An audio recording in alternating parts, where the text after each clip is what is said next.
ارأیت من اتخذ الہہ ہواہ، کیا آپ نے اس شخص کو دیکھا ہے جس نے اپنے نفس کی خواہش کو ہی اپنا خدا بنا لیا؟ ارأیت، کیا آپ نے دیکھا ہے من اتخذ الہہ ہواہ، اس شخص کو دیکھا ہے جس نے خواہش نفس کو ہی خدا مان لیا؟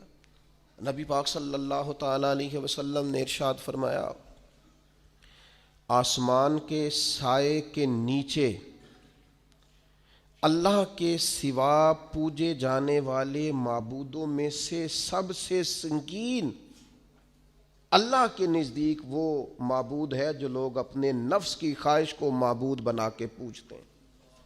رب کہتا ہے انہوں نے اللہ کے مقابلے میں معبود بنا لیا۔ کس کو؟ نفس کی خواہش کو۔ ایک طرف اللہ کا حکم ہے، ایک طرف نفس کی خواہش ہے، چلتے کس طرف ہیں؟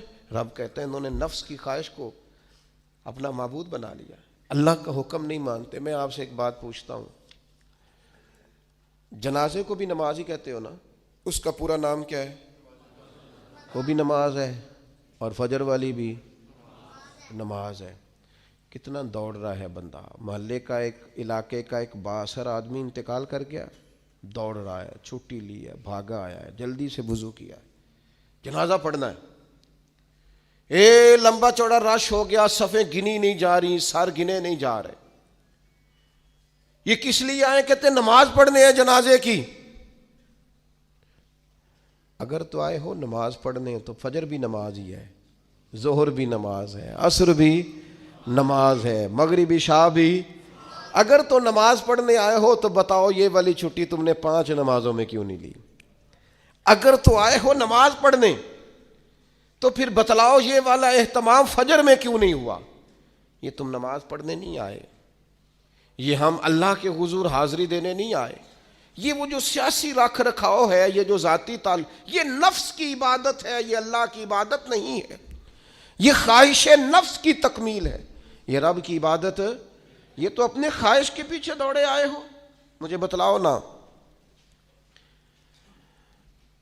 وہ ایک شاعر تھے، انہوں نے بات تو بڑی غلط کی، لیکن چلو بعض اوقات نصیحت کے لیے کچھ باتوں کو دہرا دینا چاہیے۔ پاکستان کے ایک معروف شاعر تھے، ان سے کسی نے کہا کہ آپ مسلمان ہیں؟ کہنے لگا آدھا مسلمان ہوں آدھا کافر ہوں۔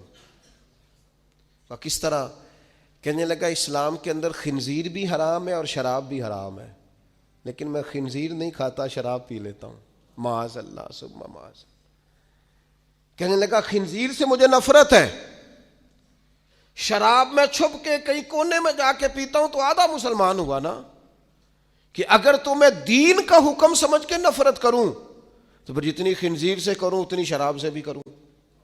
تو کسی نے اس پر تنقید کرنی چاہی تو اس نے کہا ٹھہر جا ذرا سن، جس طرح شراب حرام ہے، جس طرح جوا حرام ہے، جس طرح خنزیر حرام ہے، ملاوٹ بھی تو اسی طرح ہی حرام ہے، حرام مال بھی تو اسی طرح ہی حرام ہے۔ یہ کیسی تمہارے نفس کی خواہش ہے کہ خنزیر نہیں کھاتے؟ کہتے ہیں کہ کسی علاقے میں ایک آفیسر تھا، تو وہ سب حرام مال اکٹھا کرتا تھا، تو کوئی کسی کی ضرورت ہی نہیں تھی اس سے بات کرنے کی۔ تو ایک بوڑھی اماں تھی، وہ بڑی حق بات کہنے کا مزاج رکھتی تھی، تو ان کی مرغی مر گئی، تو اس کے گلے پہ چھری چلا کے نا تو اس آفیسر کے گھر دے آئیں دیسی مرغی۔ تو وہ شام کو شکریہ ادا کرنے آ گیا، کہنے لگا اماں کمال کر دیا، دیسی مرغی تو کوئی کسی کو دیتا ہی نہیں۔ کہنے لگے بیٹے نہیں، کمال والی بات نہیں، مر گئی تھی۔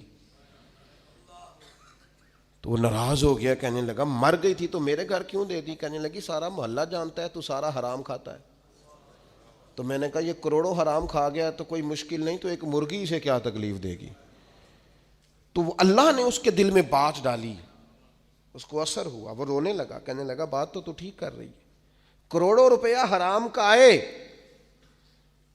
تو وہ چونکہ نفس پسند کر رہا ہے تو وہ ٹھیک ہے، اور ایک مرغی صرف چھری نہیں چل سکی مر گئی تو اس سے الٹی آ رہی ہے، کہہ رہی ہے کیا مطلب ہے اس کا؟ وہ ہمارے ایک دوست ہیں، وہ کہتے ہیں ہمارے زمانے میں لوگ اس طرح کے پرہیزگار ہیں کہ ایک شخص کو ایک نیا جوتا مل گیا کہیں گرا ہوا، اس نے اس کا مالک ڈھونڈنا شروع کیا، کسی کا نیا جوتا گر گیا سڑک پہ تو ڈھونڈتا رہا، ایک پیر تھا، ڈھونڈتا رہا، وہ کس کا ہے بھائی کس کا ہے؟ تھوڑی دیر آگے جا کے اسے اس کا دوسرا پیر بھی مل گیا، پھر اس نے مالک ڈھونڈنا چھوڑ دیا۔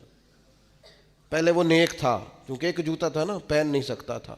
جیسے ہی اسے، اتنی تکلیف کی بات ہے امت مسلمہ میں، نفس کی خواہش کو خدا بنا لیا، جو تیری طبیعت میں آئے۔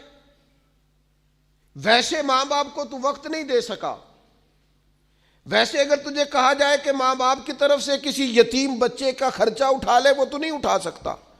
تیرے ماں باپ چلے گئے، ان کی وجہ سے تو کسی غریب بہن بھائی سے تعاون کر تاکہ ماں باپ خوش ہوں، احسان ثواب، وہ تو نہیں کر سکتا۔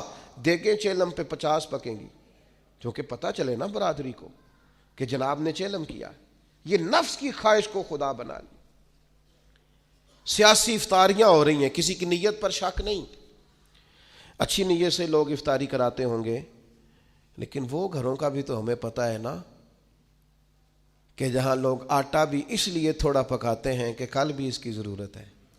وہ محلے کے گھر نظر نہیں آتے؟ افطاری کے لیے ایک سجن بلایا جو پہلے کروڑ پتی، اور بلایا کہاں سے؟ لاہور سے، اسلام آباد سے، فیصل آباد، تو جو تیرے ارد گرد تھے۔ نفس کی خواہش کو خدا بنا لیا۔ بندہ مومن کی یہ شان نہیں ہے۔